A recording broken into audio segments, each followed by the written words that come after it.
good morning.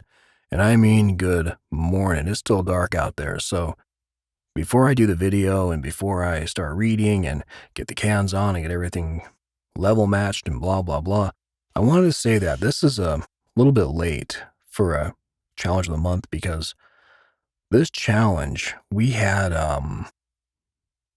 well, a generic prompt for a reason. Write a long poem. It gets no more vanilla than that. Reason why is I think a short poem is one of the hardest things to do well, right? You have a very small, you have a very focused space that is closing for a small poem. A long poem to me is fun. It's sloppy. It's more loose. And we wanted to see more people come onto the site that were new. And I think it worked. We had some good entries. We had a lot of new people I'd never read. And also we had a panel divided, which is why it's coming out today and not on the 2nd or the 1st or whatever early. And we had the likes and the panel for a reason. So I'm really happy with the winner, but I'm happy with the entirety of all the finalists. And we're going to get into that today. I need more coffee and I need to wake up. But here we go.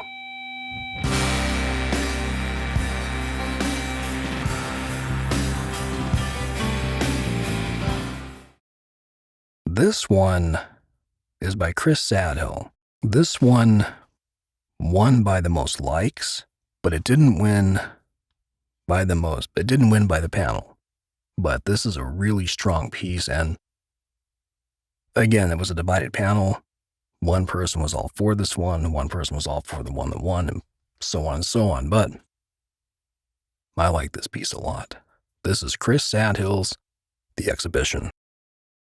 There's a room filled with art that all the world can see and exhibit, free falling through a vacuum bound for a black hole, and you too are on display. Like the others, you hold your gaze at eye level, concealing your beauty behind that dismal face, and you pose for the crowded boulevards, soaking up the city sweat, tasting the stench of its civic halitosis, forcing a smile while eagerly awaiting their precious praise like a fiending addict. But they never change. No one steals a look or lifts a brow. No one cares about you. You're not entertaining enough. You're not pretty enough. You're too fat. They're too busy for you. So they just walk on by with their heads down, bumping your shoulders as they pass, as if you're a ghost who's already been forgotten before anyone ever knew you were there. But you are there, aren't you? Next up is Mavia. Let's see, it's untitled. I'm not going to harp on a theme. I'll take an upper hand and play our chords hovering without sound. I'll be convinced it's better this way, where you can live in a peace of mind if you want.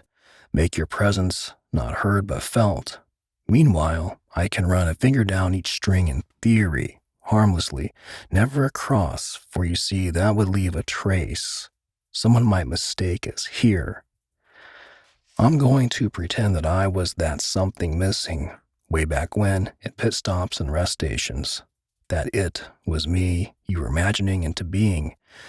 And when you saw the name finally in print and pondered over it, it had a ring around. All day glow like. You'll feel, we've said it a million times, au naturel, maybe in lifetimes before. And something still in the veins will stir, quicken in pace, and want to escape. You'll hide your disbelief, say no, it wasn't me, couldn't be. All shiny, newly tinted like a cover, hot pressed where pages keep their untouched scent. And you'll grab a pen, 'cause a pen has always cut us out into life, and you'll write. This one is Shades of Grey, Two Strangers and a Friar by B.J. Lecrae. And though the voice of hardened time, like echoes fill forgetful hearts in shades of gray, still our hearts beguile our listless minds. Coming for us, all of us who dare to break the silence, The dead of night envies us, you see. What is this place among the shadows scratching at our calves like dogs of war? We must flee from here at once. Can you hear them? Beckoning our shoulders trodden, beaten the core, waiting for first light to shred our flesh with every horrid machine employed. Moonlit paths reveal what once held a gauntlet's pride.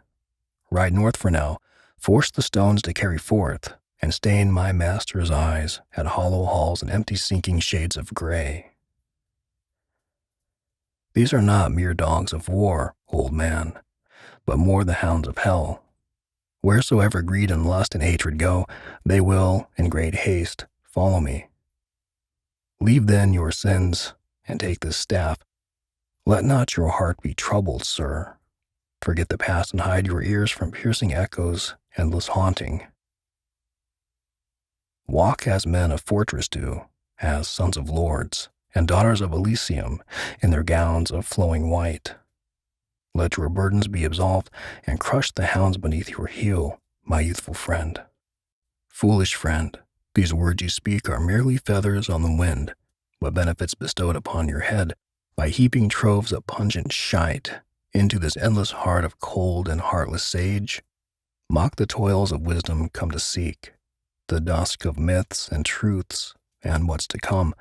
A darker path is known by these untethered shades of gray, for they have seen pure hate. The shades of reckoning, foolish one, which dot the map of life's worst chosen roads, left splintered every fingernail which claws at life's unguarded throat to no avail. When in such youth already life and love and sorrow plagued a tempered heart and tore its chest apart, like tapestries of tonic, milk, and mysteries, torture, broken glass, and shattered dreams. Silence. Who calls within the depths of solemn shadows, ever creeping in the gray, there beneath the sylvan scripts, with hands swift pressed to ears, offended he's.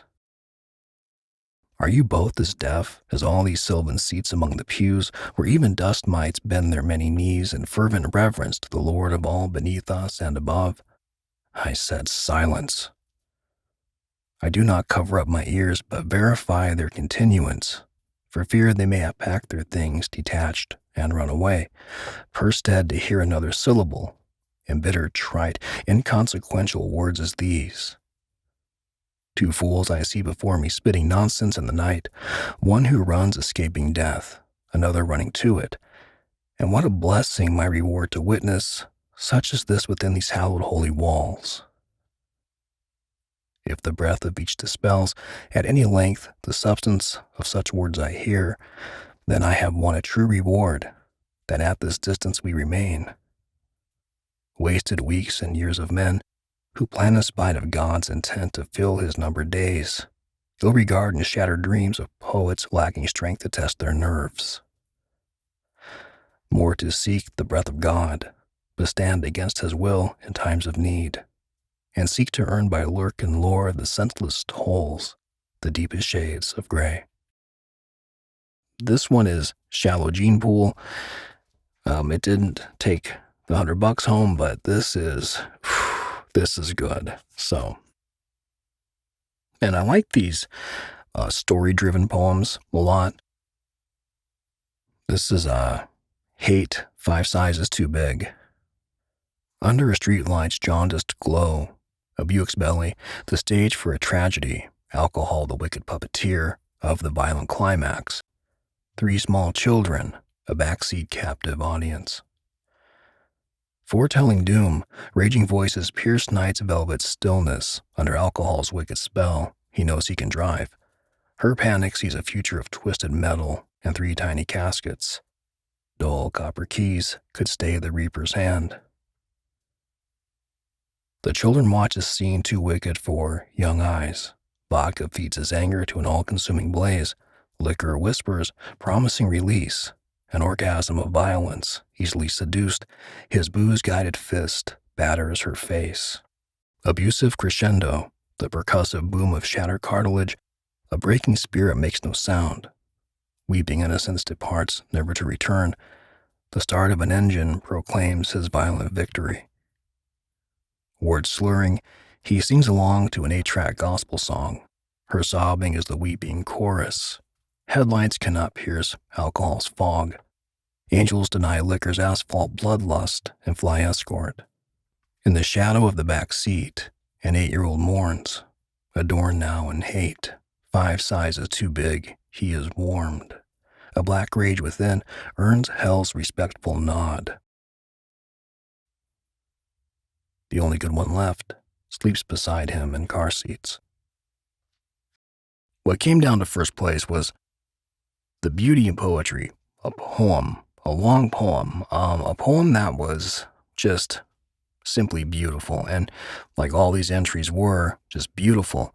This one is the one that took home the 100 bones. This is the wolf den. To the sky we look, to the earth we succumb.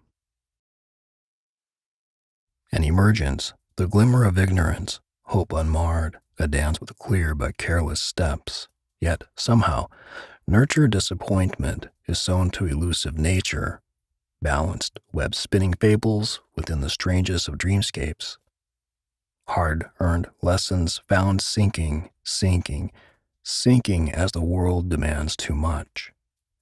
Even through the bliss of honeysuckle lips and jasmine nights, delicate curvature pulled taut by the absence of time, there lives a yearning for completion, to be fastened to the wholeness of strength and its complexities.